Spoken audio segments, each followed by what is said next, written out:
그러니까 그 퍼포먼스의 근원은 수출 데이터고 그 수출이라는 건 기업들의 실적이다. 이제 막 성장기인 거기 때문에 이제 어떻게 보면 개화기에서 성장기로 막 넘어가는 국면에 있는 산업들이고 리버스로 이렇게 날 수 있는 수익률이 엄청나진 않거든요. 지수가 뭐 하루에 움직여도 한 1% 정도인데 네. 네, 그런 측면에서 좀 비효율적인 거 아닌가? 뭐 이런 생각인 거죠. 네, 오늘 모신 분은 DS 자산운용 주식운용본부장이시죠. 이한영 본부장님 모셨습니다. 안녕하세요. 예, 안녕하십니까. 네, 일단 잠깐 소개해드리면 2020년, 2021년 대한민국 펀드 대상에서 올해의 펀드 매니저 상을 수상하신 아주 실력이 넘치시는 2021년에는 베스트 헤지 펀드 상도 수상하셨네요. 네. 하여튼 실력이 뛰어나신 분인데 오늘 이렇게 모신 거는 요즘 주식시장이 참 그 뭐라 그럴까요? 변동성이 참 크잖아요. 네네네. 그리고 어떤 분들은 이제 작년에 그 상승장은 이제 끝났다 이렇게까지 생각하시는 분들도 있고요. 네. 예, 그래서 그와 관련해서 우리 본부장님의 그 뷰를 좀 듣고 싶어서 모셨는데 일단 국내 증시에 대해서는 긍정적인 전망을 가지고 계시다. 저희가 이렇게 알고 있거든요. 네. 어떻습니까? 지금 조정이 있는데 지금 뭐 몇 달째 조정인 국면이라고 봐야죠. 네. 이것이 어떤 분들은 하락으로 가는 시작이다라고 보는 분도 있고 네. 예, 기간 조정이다 이렇게 네. 보는데 어떻게 보세요? 그게 이제 지수만 놓고 보면 답답한 장세가 올해 계속 벌어지고 있으니까 이제 지수만 놓고 보면 뭐 3천이 무너졌다가 올랐다가 그리고 오르고 내린 것도 뭐 되게 좁은 박스권에 갇혀 있으니까 예, 지수만 놓고 봤을 때는 되게 약하다, 답답하다. 이렇게 되면 약세장이겠는데 이렇게 할 수도 있는 거고 또 다른 생각으로 보면 사실 지금 최근에 수익률 차별화가 엄청 심하거든요. 그렇죠. 예, 주변에도 보시면 뭐 이런 주식 사서 정말 대박 났어라고 하시는 분도 계시고 내가 가진 주식은 그냥 올해는 정말 꿈쩍도 안 한다라고 하시는 분들도 계시고 그래서 되게 다릅니다. 그래서 제가 좋게 보는 이유는 제가 뭐 사실 8.15 머니톡은 처음이지만 다른 데서 이제 딴 데서 한 번씩 말씀드릴 때는 올해 뭐 시장은 뭐 아직은 저는 계속 좋게 보는데 그럼에도 지수가 박스권에 갇혀 있더라도 충분히 괜찮은 수익률을 낼 수 있는 장이고 근데 이제 연말에 이제 지수마저도 같이 한번 도와주면 뭐 다시금 이제 작년 같은 좀 강세장을 한번 더 볼 수 있을 것 같다. 이제 그렇게 말씀드리는 건데 사실 그렇게 말씀드린 이유는 그냥 뭐 사실 이거는 제가 자료로 좀 말씀을 드리겠습니다. 그래서 네. 제가 준비한 자료의 2페이지에 보면 그러니까 이거죠. 이게 지수는 갇혀 있는데 그럼에도 수익을 낼 수 있다라고 하는 그 가장 근원적인 이유는 지금 보여드리는 차트에서 왼쪽 왼쪽 차트에서는 보면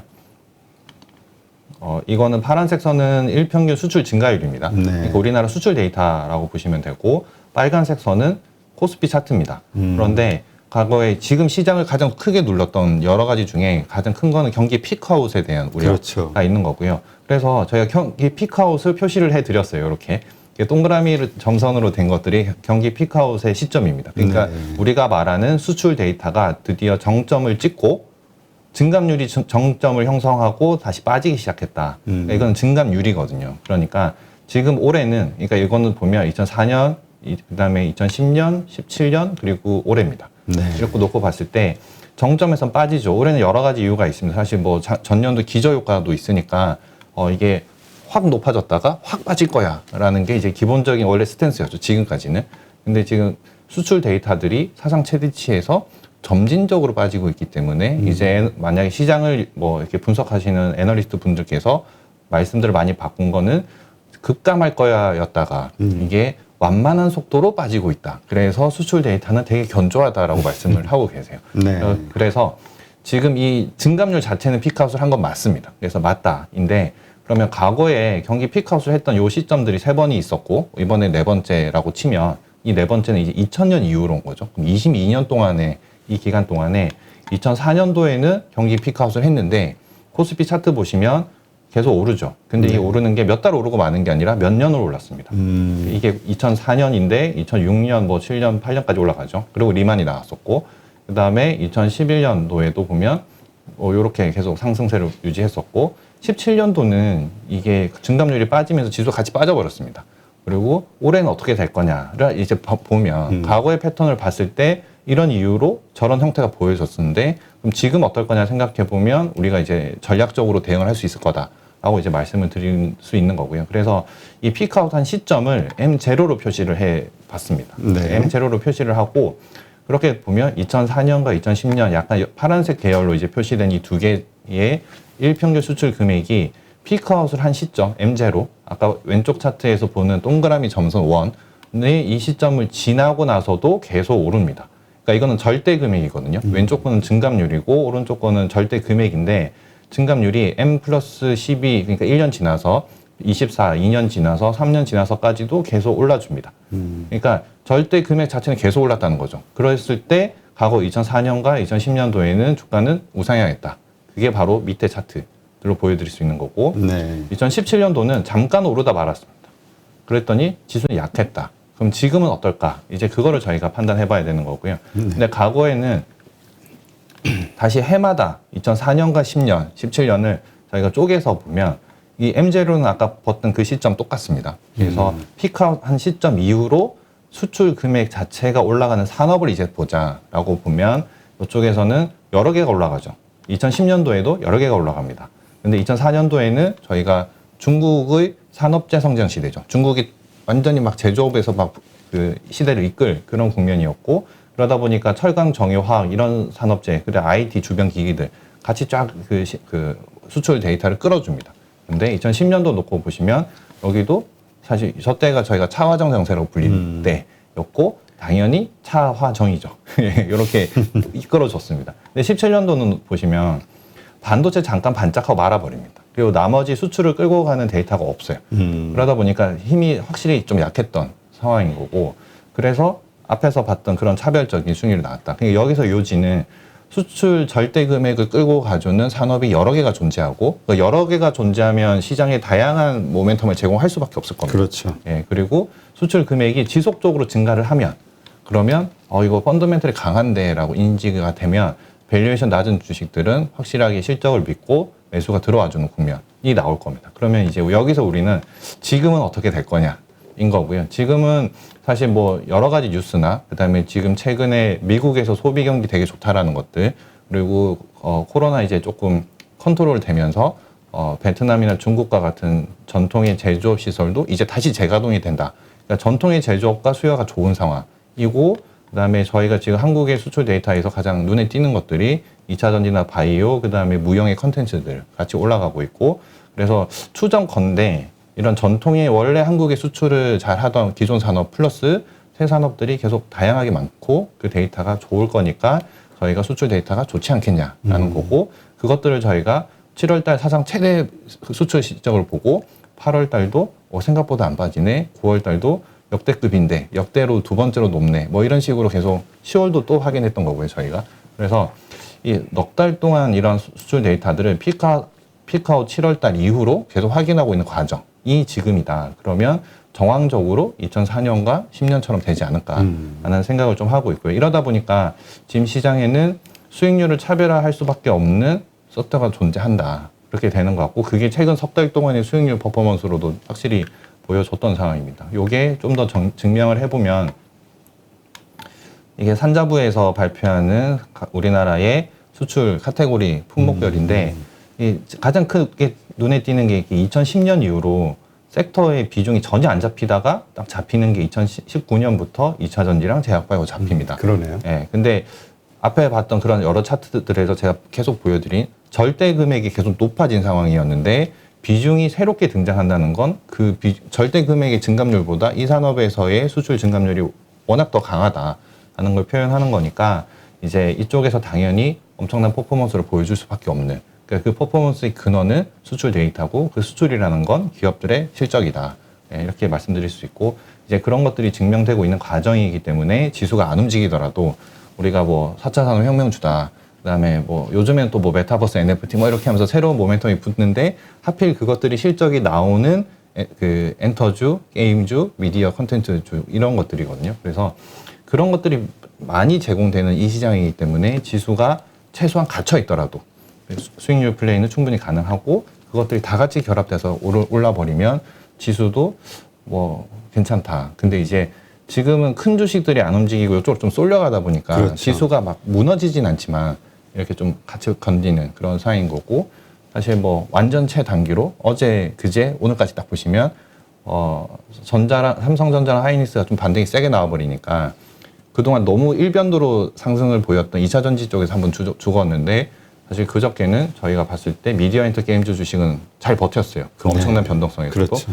어제도 보면 어제는 사실 그 전날의 반대급부로 약간 좀 눈치 보기 장세가 벌어졌고 근데 특별히 그렇게 막 수익이 움직인 건 아니고 게임주 대장 역할하던 특정 종목이 좀 많이 빠진 그거 하나 정도밖에 없고 오늘은 또 IT 쪽은 그냥 보합세를 유지해주고 2차 전지 반등 바로 나와버리고 미디어 엔터 게임즈도 다시 반등 다 나와버리는 그런 상황이거든요. 그러니까 순환매가 이런 식으로 계속 빨리빨리 돌아버리고 있는 상황들이 나오고 있고 하루 이틀 만에 다시 다 반등이 나온다는 거는 여기서 계속 제가 주장하고 있는 저런 수출 데이터나 그 개별 기업의 매출의 모멘텀이 확실히 좋기 때문에 바로바로 가격 조정이 나오면 다시 새 수급이 들어오면서 받아주는 그런 상황이 벌어지고 있다는 겁니다. 그래서 제가 경기 피크아웃 우려 가지고 지금 우리 시장이 박스권에 갇히더라도 우리가 수익이 날 수 있고 지금 현재 지수 3,000을 버텨내는 그리고 코스닥 1,000을 버텨내는 이유는 이거다라고 말씀드리고 근데 이 지금 현상을 이끌고 있는 이 산업들이 이제 막 성장기인 거기 때문에 이제 어떻게 보면 개화기에서 성장기로 막 넘어가는 국면에 있는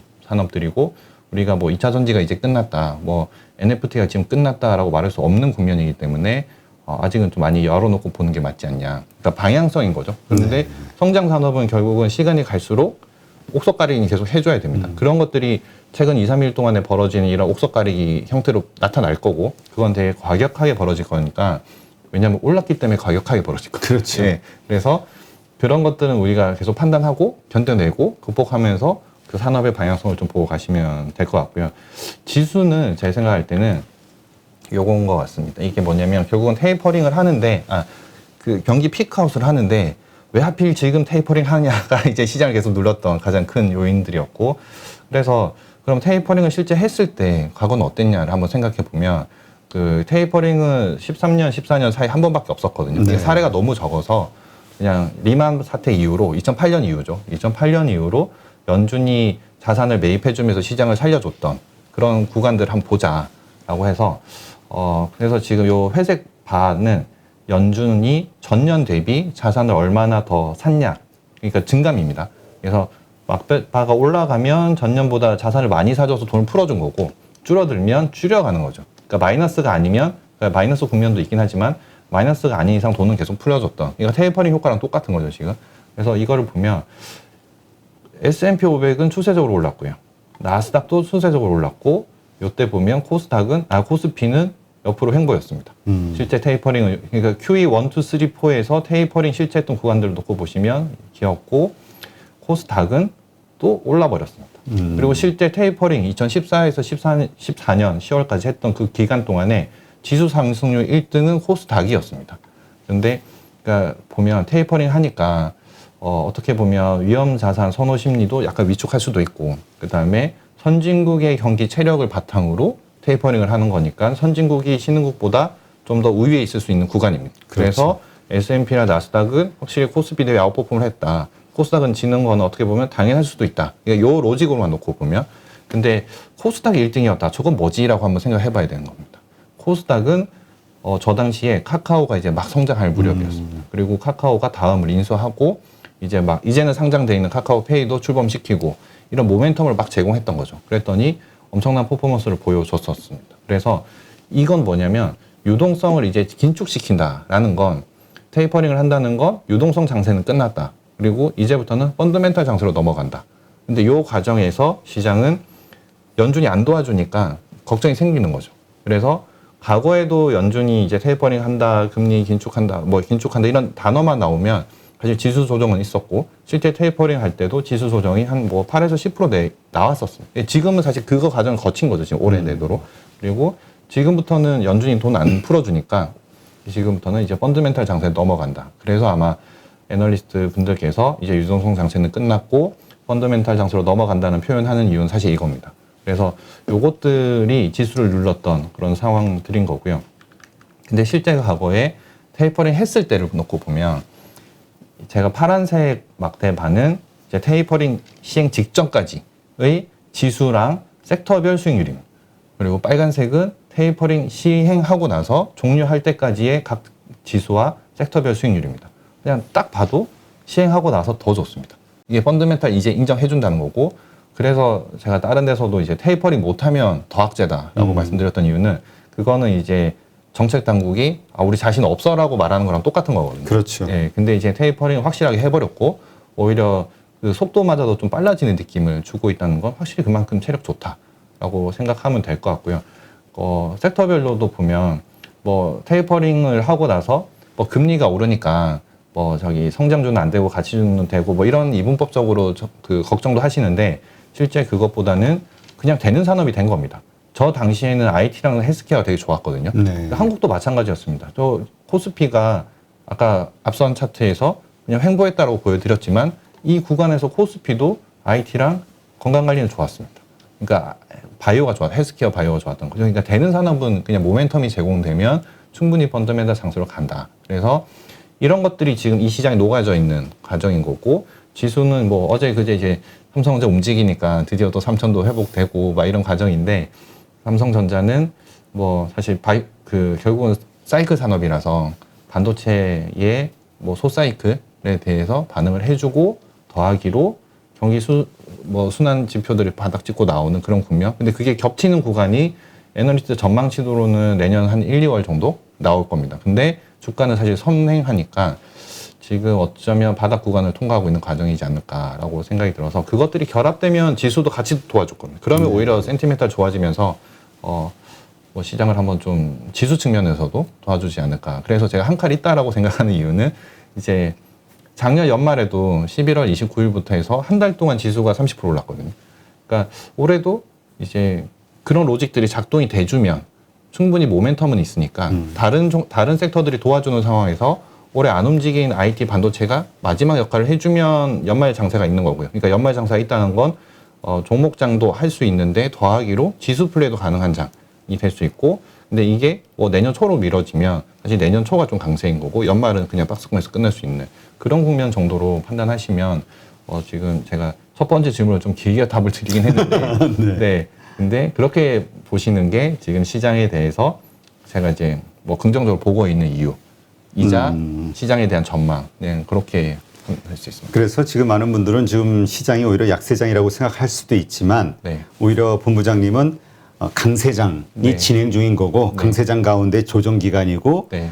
12월 혹시 네. 강한 작년과 같은 어떤 그런 강한 네, 네. 상승 어떤 흐름이 나올 수도 네, 있다. 네, 네. 그러지 않으면 내년 네. 상반기 네. 이렇게 이제 보시는 네, 거군요. 네, 네, 네. 그러니까 우리가 이렇게 시장이 어려웠던 데는 일단 피크아웃에 대한 논란, 그러나 말씀하신 대로 섹터 지금 계속 그 성장하는 그 섹터가 여러 가지라면 산업군이 여러 개이라면 네. 그걸 다 무시하고 계속 주가는 상승할 수 있었다. 과거 데이터를 보더라도 네, 네. 이렇게 보면 되겠네요. 네. 그리고 그 성장하는 산업이 계속 그 펀더멘털 측면에서 증명을 해주면서 그러면 충분히 계속 그러니까 실적, 네, 네. 그렇죠. 실적이 좋아지고 있다는 네, 거, 네, 시장의 기대치보다 좀 높이 나오거나. 네, 맞습니다. 그렇군요. 네. 그래서 지금 많은 분들은 오히려 이제 인버스 투자하시는 분들도 있거든요. 왜냐하면 네. 미국 시장도 흔들리고, 네.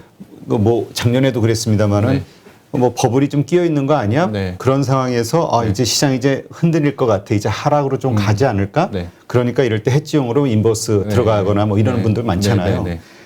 전혀 반대로 보시는 거군요. 지금 상황을. 뭐 지수만 놓고 플레이를 하겠다라고 하면 그렇게 되는데 사실 펀드 투자 그러니까 지금 제가 계속 말씀드린 건 지수가 갇혀 있더라도 종목 플레이가 가능한 장이고 그 지수가 좁은 박스권에 갇힐 수 있다라고 말씀드린 건 아래든 위든 되게 좁을 거거든요. 그래서 사실 인버스 가지고 엄청난 효과를 발휘할 수 있다라는 것까지는 잘 모르겠어요. 그러니까 저희처럼 펀드를 운영하는 사람들은 뭐 국면마다 그렇게 뭐 전략적으로 할 수 있는데 저희 개인 투자가분들께서 굳이 그렇게까지 해서 그러니까 양방향으로 맞춰야 되는 그런 플레이를 굳이 위험 노출을 하셔야 되냐? 그거는 저는 좀 회의적인. 그렇죠. 이게 네. 헤지펀드들의 네. 전문적인 어떤 전략이잖아요. 네, 롱숏 전략. 네, 네.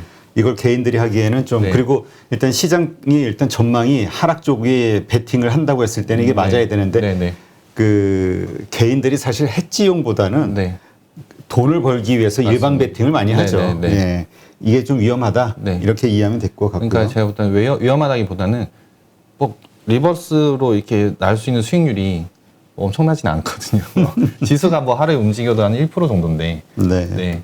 그런 측면에서 좀 비효율적인 거 아닌가? 뭐 이런 생각인 거죠. 그렇다면 네. 그 작년 같은 어떤 그 장세를 기대한다고 하면 이제까지 소외됐던 대형주들이 확 그때 일어날 수도 있다 이렇게 보시는 건가요? 아니면 지금의 종목 장세가 그런 식으로 다른 종목으로 전이가 되면서 이렇게 일어날 수 있다, 불이 붙을 수 있다 이렇게 보시는 건가요? 대형주가 다 오른다 그거는 아닌 것 같고요. 왜냐하면 이게 뭐 사실 주식시장의 망고불변의 진리가 실적이 안 받쳐주면 그렇죠. 그 어떤 상황에서도 안 오르는 게 주식이거든요. 그래서 뭐 대형주가 그러니까 지수가 오르기 위해서 대형주가 오른다 이런 것보다는 되는 산업이 움직여줘야 되는데 그 되는 산업이 지금 꼽을 수 있는 게 결국은 반도체인 거고 나머지 뭐 그 제조업이나 이런 우리 소위 말하는 중후장대 산업들은 사이클을 맞춰야 되는 산업들인데 그 사이클은 잠깐 오는 거거든요. 그거는 사실 제 생각할 때는 뭐 좀 감히 말씀드리면 개인 투자가분들이 굳이 맞추기 위해서 덤빌